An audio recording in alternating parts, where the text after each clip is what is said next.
क्या आप जानते हैं कैसे हुई थी श्री कृष्ण की मृत्यु? युधिष्ठिर को हस्तिनापुर का राजा बनाए जाने के बाद भगवान कृष्ण द्वारका नगरी वापस चले गए। उनके वंश के लोग यानी यादव वंशी द्वारका नगरी में बहुत आनंद से रह रहे थे, लेकिन शीघ्र ही वे लोग सदाचार, अनुशासन और नैतिक मूल्यों के बारे में भूल गए। एक बार मुनि विश्वामित्र और नारद द्वारका नगरी पधारे। तब वहाँ के लोगों ने दोनों मुनियों का घोर अपमान किया। भगवान कृष्ण के कुछ बेटों ने साम, कृष्ण और जाम्बवंती के पुत्र को गर्भवती महिला की तरह कपड़े पहनाए और उसे दोनों मुनियों के पास ले जाकर पूछने लगे कि वह पुत्र को जन्म देगी या पुत्री को। दोनों मुनियों को यह उपहास पसंद नहीं आया।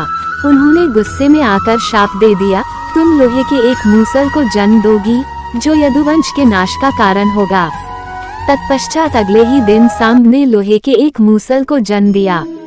जब बलराम ने यह सुना तो उन्होंने उस मूसल को पिसवाकर समुद्र में फिंकवा दिया। इधर गांधारी का शाप भी अपना रूप दिखाने लगा था। भगवान कृष्ण ने अपनी प्रजा को बचाने के लिए पूरे राज्य में मदिरा के सेवन पर कड़ी पाबंदी लगा दी। फिर युद्ध के 36 वर्ष बाद यदुवंशी वन विहार को गए और वहां मदिरा का सेवन किया। कुछ देर बाद भगवान कृष्ण के पुत्रों तथा अन्य लोगों में वाद विवाद होने लगा। शीघ्र ही सारे यादव दो दलों में विभाजित हो गए। उन्होंने समुद्र के किनारे उगे हुए सरकंडों को तोड़ा और अपने विरोधियों को मारने लगे। इस तरह सभी यदुवंशी मौत के मुंह में चले गए। केवल भगवान कृष्ण, बलराम और उनके सारथी दारुकी जीवित बचे थे।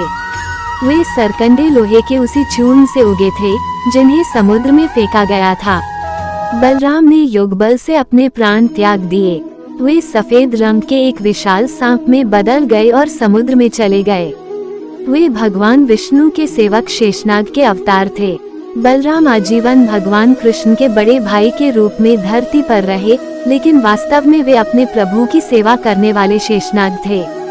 जब इस अवतार में उनका कार्य पूर्ण हो गया तो वे पुनः शेषनाग का रूप धारण करके वैकुंठ धाम लौट गए ताकि वहां अपने प्रभु भगवान कृष्ण के आगमन की प्रतीक्षा कर सकें। पूरी द्वारका नगरी तबाह हो चुकी थी।